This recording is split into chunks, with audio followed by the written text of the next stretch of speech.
afternoon, everyone. My name is Paul Brannigan, the very proud principal here at Middleborough High School.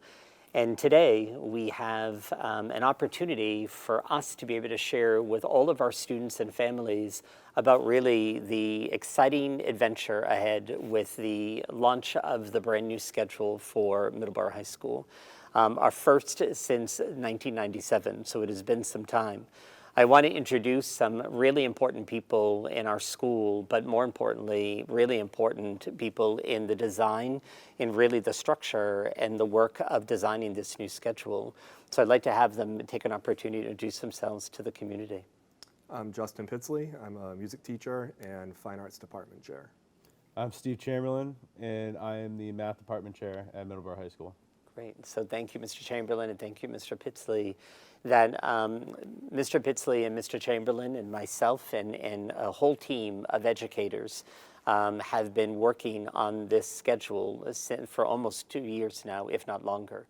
And really from a tremendous amount of collaboration, listening to the voices of all stakeholders to be able to create what we feel is a really vibrant, exciting new schedule for a 21st century high school, and to create learning opportunities, to be able to really have year-long experiences, and to really not have the experience we've had for many, many years, which is that block schedule. And so, but one of the exciting parts, which we'll be sharing with the community today, is really there are some elements of all the things we really liked about our current schedule and how we've been able to really carry that into the new, but also to be able to keep in mind all the new experiences that are ahead for our school.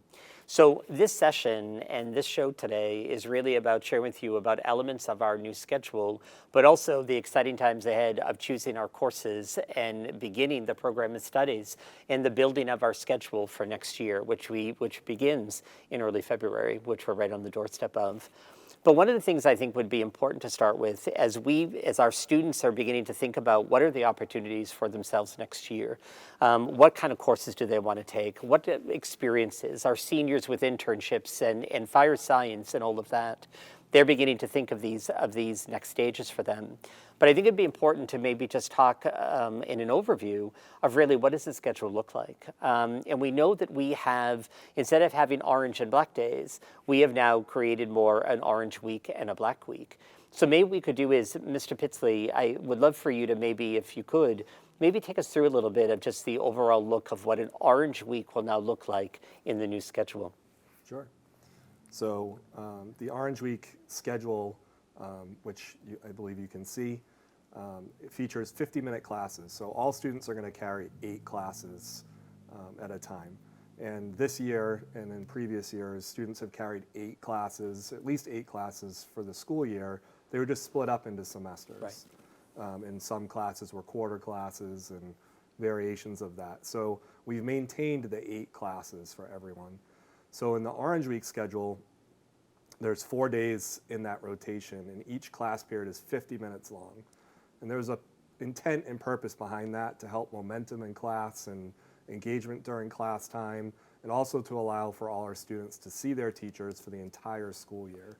So that in a math class, for example, it's not just first semester, it'll be for the entire school year. And so we think that's going to be really beneficial for all of our students and for the teaching staff. And inside that schedule, you'll notice that you'll have 6 periods each day, and 2 of your classes will drop each day. So out of a 4-day cycle, you'll see each class 3 out of 4 of those days. Also inside that schedule, and it's not on this graphic, but it's in there, is you have a directed study each of those days. And the purpose of the directed study is to give students time with a teacher in the room to work on extended activities from class, homework, projects, makeup work, things that they would need. It's a small window of time each day, but with students carrying 8 classes, we thought it would be important for students to have that time. And it's something that students have been asking for in their schedule that we just haven't been able to provide in the block schedule. So an exciting opportunity that directed study time is an everyday experience in the Orange Week, which we believe will be really helpful because, to your point, Mr. Pitsley, that has been something our students have been asking for quite some time. It's really, how can I get a study into my day? And now it allows for them to be able to have in-school time to be able to work on, whether it is the extended activities or a homework assignment or a project or something during the school day, which is great. And so the students would be carrying 6 classes on an orange week every day, and the 2 would drop. Yep. Okay, great. So still 8 classes, but Yep. you'll see 6 each day. And I think we also have heard from students that sometimes they found that the block schedule, that the amount of time in a class was way too long. And to really be able to find that prime time in the research, that kind of from that 50 to 58 minutes, 60 minutes is really the prime time for students to be able to kind of come in, engage, and to be prepared to go on to the next class as well, which is great. So now conversely, so when our students come in, they'll have the Orange Week, which will be happening. Our families and our students can be able to see that in the graphic. But then on the opposite week, from Monday to Friday, they'll be in an Orange Week. They go home on a weekend, they'll come back on that Monday, and the next week will become a Black Week. And so, Mr. Chamberlain, I know this was one aspect that was really important for you when we were really designing this schedule of really how do we kind of create different learning modalities and opportunities in terms of time that are going to allow for really cool experiences in the classroom, especially as we're inside this new high school. So, Mr. Chamberlain, maybe a little bit about if you could share just some of the elements of the Black Week. Yeah, so for the Black Week, we thought that it'd be a nice change of pace for the students, so that we are still creating the opportunity to incorporate many of the wonderful learning opportunities that have been developed over the course of using the block schedule. So this is a little bit different. So as opposed to having 6 classes per day like they do on Orange Week, on the Black Week, you're still carrying 8 courses throughout the entire 4-day period. But on each one of the days, on day 6, you have 4 classes. And then on day 7, you have your remaining 4 classes. So you'd have periods A through D on day 6, and then on day 7, you would have classes G through F.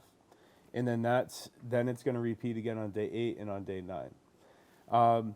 The other part that you could see we built in there is in that flex period that's in between periods 1 and 2. We have extension periods because each one of these blocks is going to be either 60 minutes or 90 minutes. And that just matches the same thing you see at the bottom for classes C, D, E, and F as well. So the learning time is going to be equal here, but it also allows for a change of pace. So instead of like in the Orange Week when it's going to be a little quicker pace with those 6 classes a day dropping 2, this is going to allow you to have the 4 days, and then you have the next day off. We still have directed study time built into the schedule here, as well as time for advisory as well. So we think that the Black Week presents a wonderful opportunity for teachers to incorporate activities in different labs and science classes that have really, we found, to be successful with students. And that's where we kind of felt it was important to blend the orange and the black for this hybrid schedule that we came up with. Absolutely. So with the longer block, it would allow for courses such as AP Biology or AP Chemistry that has a significant amount of lab time, or even just the general science classes. They'll be able to really maybe focus on lab days, maybe on the Black Weeks rather than the orange. It would allow for history classes, math classes, all of our classes to be able to really hone in on really project-based learning potentially during the Black Week, because we'll have the time built into the day to do that, which is really quite exciting.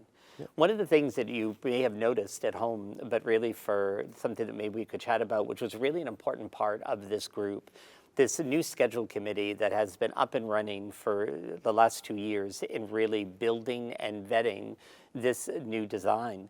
One of the things you'll notice in the 2 graphics that were shown on the Orange Week and the Black Week was that it only goes up from day 1 through 4 and day 6 through 9.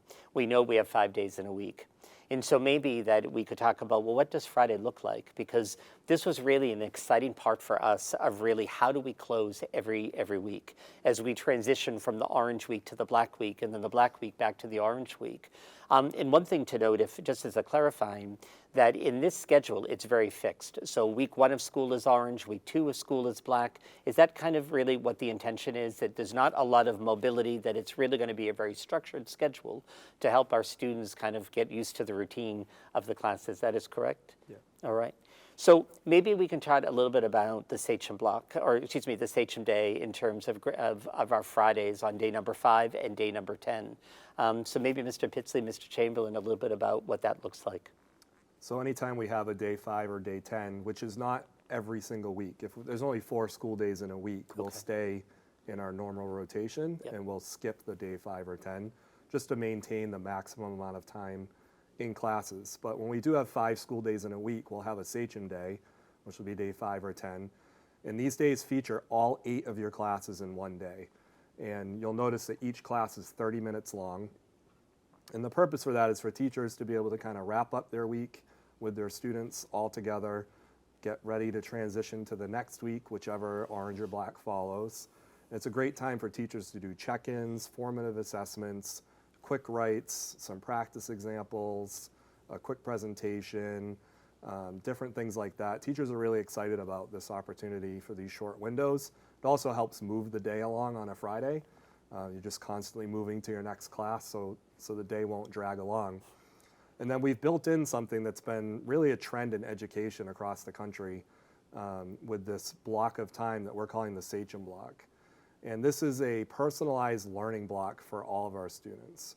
So students will have the opportunity to have access to their teachers for academic support, potentially for enrichment activities, presentations, things that are really enriching and rewarding for our students beyond the normal curriculum of being in class, and for that extra time with their teachers. If a student's struggling in a class or has makeup work to do, needs some more work on a particular unit, they'll be able to see their teacher, get that help. Every teacher in the building will be available to them. And we're really excited about this block of time that students have been asking for time for them in their schedule. And so this was an effort to make that happen in a way that's structured, in a way that is really beneficial for all of our students across the building. What I am most excited about this time of the day is that, to your point, Mr. Pitsley, that this has been a national trend where you talk here about personalized learning, and really, in many times, like my time, and that it really helps foster a sense for students to be able to really own their learning to some degree. And that when that really became a real goal for this committee in the build of this design, is to really create a time in our week to be able to provide this personalized time.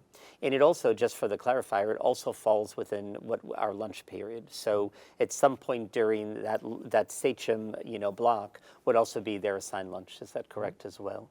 And so this would be happening on day 5 and 10. So for our students and our families, really, we have a 10-day schedule to some degree. Every 10 days, it is a new experience. And that ultimately days 1 through 5 is Orange Week, and days 6 through 10 is on the Black Week, with day 5 and 10 being more of that the Sachem day as well. Yep. Which and is I great. think I think like Mr. Pitsley had said, that I think it's fantastic to be able to end the 5-day weeks when we actually have them, being able to check in with each of the classes and the students being able to check in with their teachers. But I think that the huge bonus that students are really going to enjoy is having that opportunity to receive academic support that in our current schedule, they really need to stay after school to get that support in some cases, where in this new schedule, we would be providing those opportunities for them during their school day in a scheduled manner. So they wouldn't have to stay after school as often to receive the support that they really need to do their best. Right, which is great. Really exciting. We know that as we have been in this design mode for the last 2 years of building a process, it really was intentional in our work to really put the student in the center of it.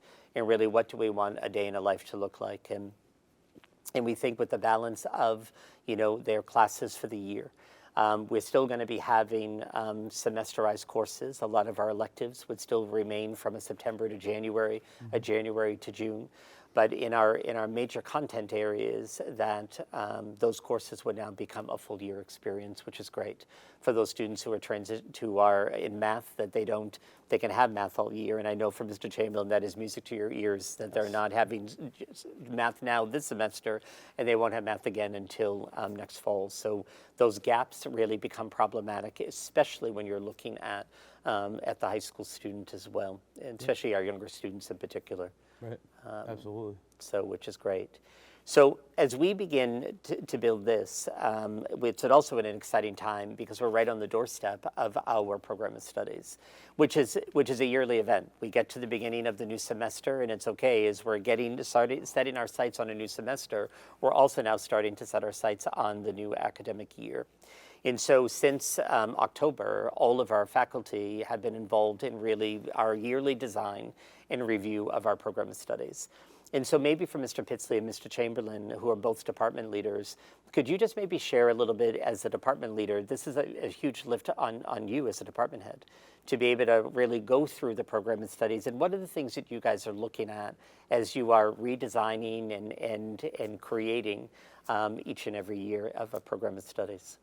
I know for me, as the fine arts department leader, we're a little different than a lot of departments, but we're always looking at where the student interests are. So we're looking at the types of courses that students are signing up to take, the interests that students have, things that we think will be beneficial and rewarding for our students. And so periodically we make updates to the types of courses we're offering to try to reach students where they're at, to provide exciting opportunities to explore the fine arts, whether it's in music or theater or visual arts or TV production. So we go through, I meet with all my staff, we talk about what we're currently offering, whether it's working, what changes we might want to make, what new courses and opportunities we might want to offer, what pathways to offer for our students who are really into the fine arts. Mm-hmm. And so we want to make sure that our courses match that. And so we've made some updates this year in my department, as others have, to try to provide those new opportunities. Yeah, and in the mathematics department, we've been excited to make sure that we really have an opportunity to redesign and make sure that it's clear the pathways that would allow students to end up in a direction for careers and becoming college ready, so that they're ready to take those college math courses or enter the career field. So our programming heading into next year is that we have wonderful opportunities and courses for highly motivated students at the AP level, but we also have courses for students that require a little bit more support in some cases in terms of meeting MCAS requirements. But I think the biggest change to our schedule is really being able to finally include mathematics electives, which are really going to tie into some of the interests that our students and families in the district have. For example, consumer economics. We introduced a core course for seniors called financial literacy as an option for students who are interested in learning about money and how to be successful in the real world and plan a budget. We also have a course called the number games, which is going to be an exciting opportunity that students will see how they can actually apply some math topics to real world and kind of cool situations.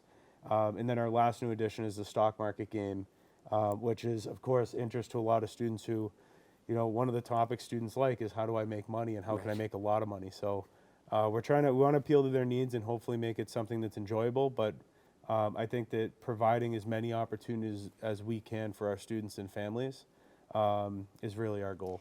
And I think for what you two just shared in regards to your own respective departments, that was happening all over the building. So in terms of electives, courses, utilizing this new building and really making sure the fact that our programming, our course selection is really complementing this new building. As you know, when we were in the old school, as both of you taught in the old building, that our program of studies was a complement of that building at that time.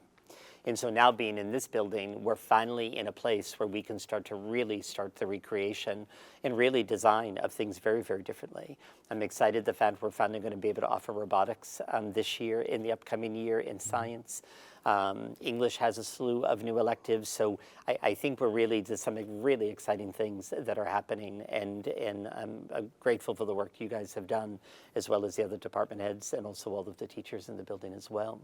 But with the program of studies, I want to kind of work backwards a little bit, that we as a school have a schedule that we have put together, and we're planning to open the student portal to begin scheduling on Friday, February 10th. That is the goal. And so from that Friday to the day you leave for the February vacation, which is Friday, February 17th, is that the portal will be open for student schedule. And for as long as I can remember, especially in my time as the principal, I've always deeply believed in student-driven scheduling, that students need to be able to have ownership of really the courses they want to take. But one thing we're adding to this experience this year, which I think is going to be so helpful for students and really helpful for parents and guardians and caregivers, is really the element of a teacher recommendation. Historically, the students would always pick their schedules, and then the teachers would end up having a listing of what they selected. And sometimes it would create a miss somehow of really a student might have selected a course by accident, but it really didn't allow for conversation to be had. And so for this year, all of our teachers, beginning next week, will begin the process of doing a teacher recommendation. And it allows for our students and our families to be able to see, based upon really the experiences that you have had as a math teacher, Mr. Chamberlain, with the students whom you've served this semester, you may have a really good view to say, you know what, you certainly could go into an honors level. Or the fact, you know what, maybe it's at the college preparatory level would be the best fit. Or you should really be thinking about advanced placement.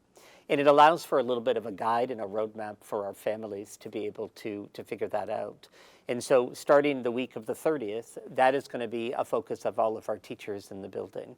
And I know that's been worked right into our Aspen program as well. And I thank you to Mr. Pitsley and Mrs. Luco for really creating that opportunity for that.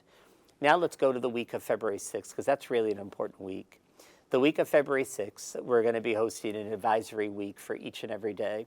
And really what that week will look like is that every advisory will be an opportunity for us as a school, our teaching staff, to be able to engage our students in some aspect of scheduling.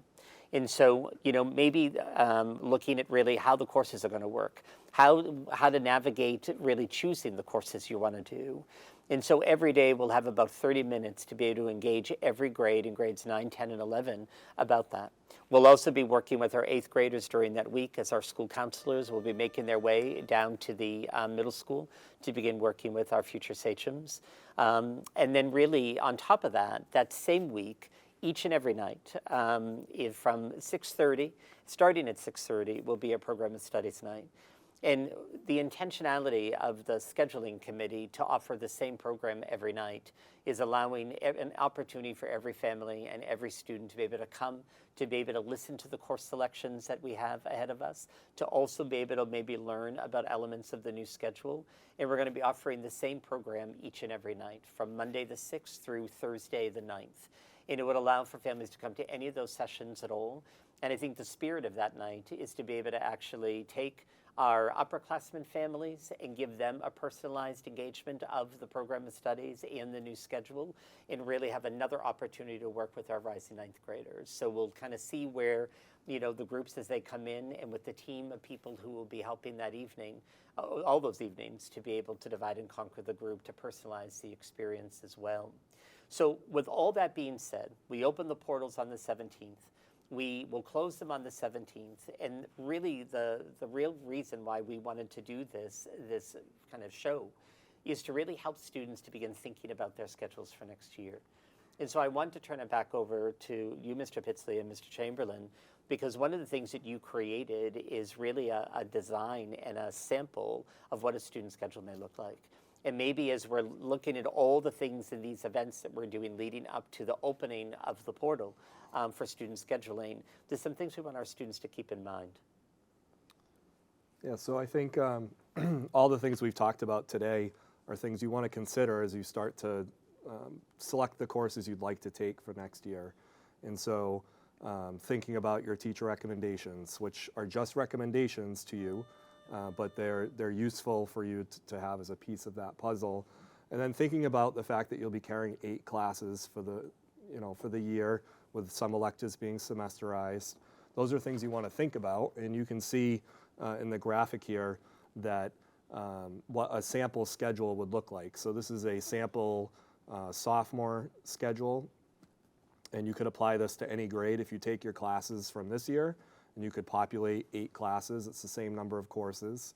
You can see kind of what that schedule would look like each day of the rotation for you. And so it's important to think about when you're selecting the different classes you're taking, what this schedule would look like. It won't impact the courses you're taking because you're still taking 8 courses.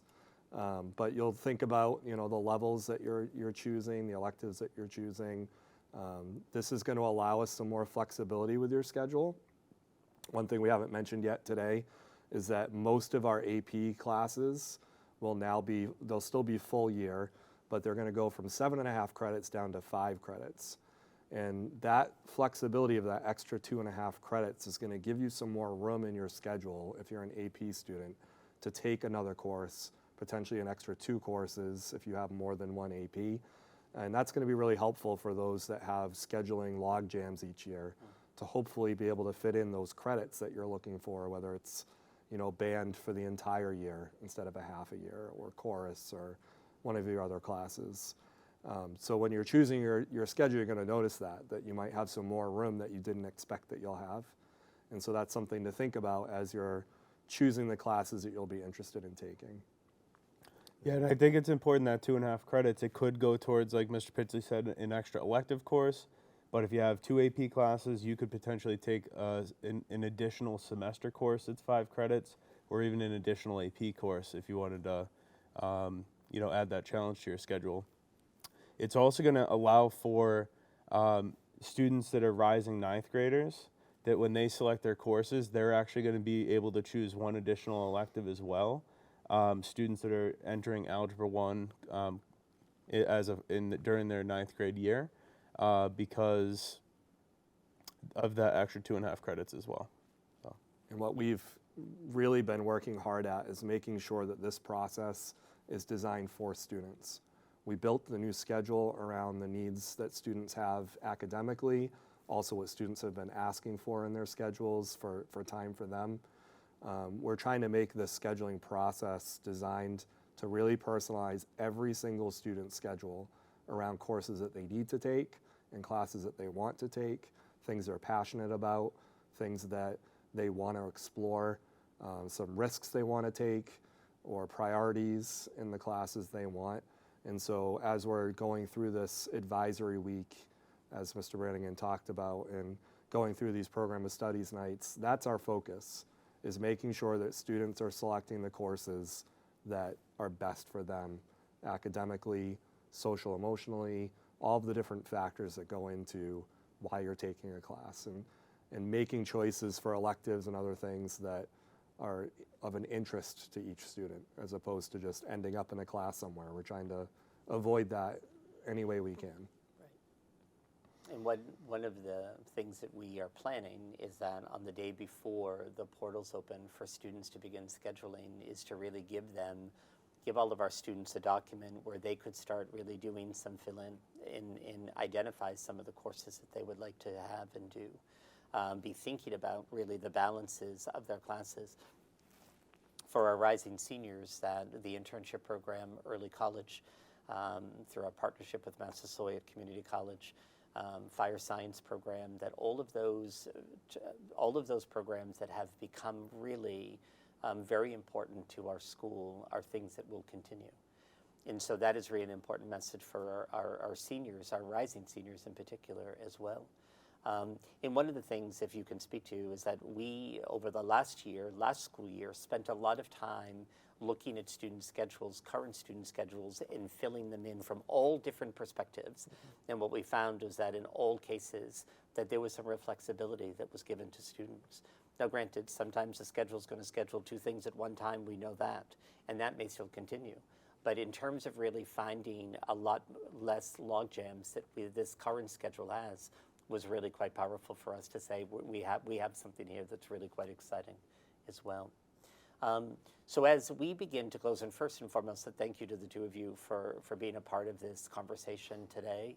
And really, I think Mr. Pitsley said it perfectly, that really this new schedule is really from a collection of voices of really things that we have desperately tried to do and tried to figure out ways of doing it, from students, from our own faculty, from families.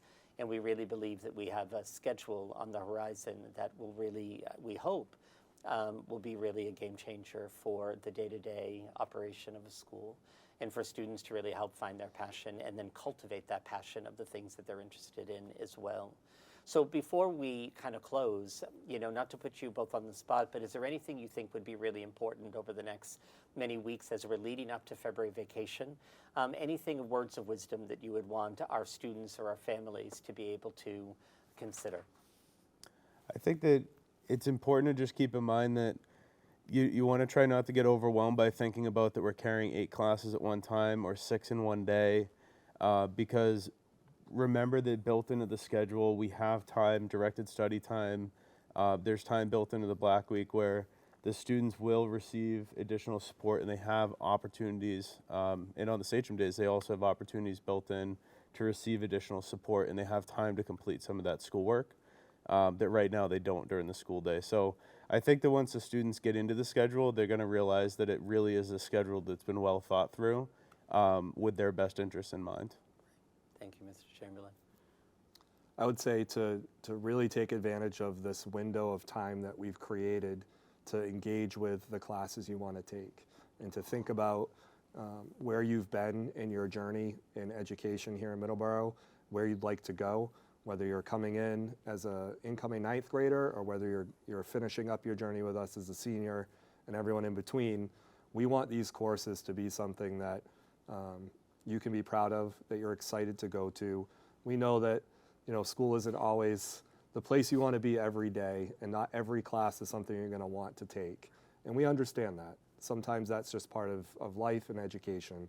But to the extent that we can, we want you to make choices that are best for you. And because we have a student-driven schedule, we're reliant on what you choose for your classes. We build our entire framework around the choices that each student makes. And so it's important for you to really think through, what classes do I really want, and to learn about the different classes, to ask questions, to consider those teacher recommendations. The more you put into it, the better job we can do for you as we create your schedule and work through any potential conflicts there might be to make sure that it reflects what it is you're looking for in your schedule. So we hope that you enjoy the schedule. We're hoping we enjoy the schedule. There's a level of anxiety for students that we've heard. It's the same for us as teachers. We've been 25 years in the block schedule. I was a freshman at Middleborough High School when we started the block schedule. So it's been a long journey. And so we think we found something that's really going to be great for everyone. But we hope you come on the journey with us. Yeah. Thank you, Mr. Pitsley. And to Mr. Pitsley's point, my very first year in Middleborough, we were under a 7-period day. And that my second year of teaching in Middleborough was the year we went to the block. And it's been a long time.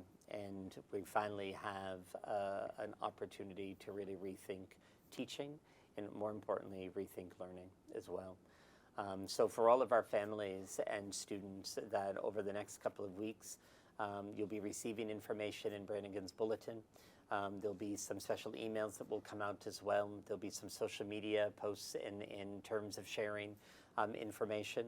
But between now and February 10th is a time for you to be really thinking about what it is that you want to do, and start having those conversations with your teachers, asking questions, seeing your math teacher like Mr. Chamberlain and say, what do you think I should be thinking about for next year? This is where my life path is considering it going, and what do you think I should do? And so when we do open that portal for student scheduling on the 10th, that you have really where you think you want to be, that student-driven perspective. You have a little bit of the voice of your teachers to say you may want to consider this or that. But then at the same exact time, you can go in with confidence to say that I'm selecting courses that I think are really going to be really powerful for me, which is exactly what we all want for you. So on behalf of the entire high school faculty and staff, we're really excited about going on this journey with all of you as Middleborough High School embarks on a brand new experience, the new high school schedule. And we're excited over the next many months to help you refine and finesse your schedules so that when you leave here at the end of the school year in June, that you will have your schedule ready to go. You may not know who you're having, know what room you're in, but you at least have the courses that you are taking. So that way there you can get ready for an exciting start of the school year, which will be here before we know it. in September of 2023. So thank you so much for joining us today, and we wish you well. And we can't wait to see you at the Program of Studies events happening the week of the 6th, and of course engaging all of our students through Advisory Week, which will start on Monday, February 6th. We'll see you soon.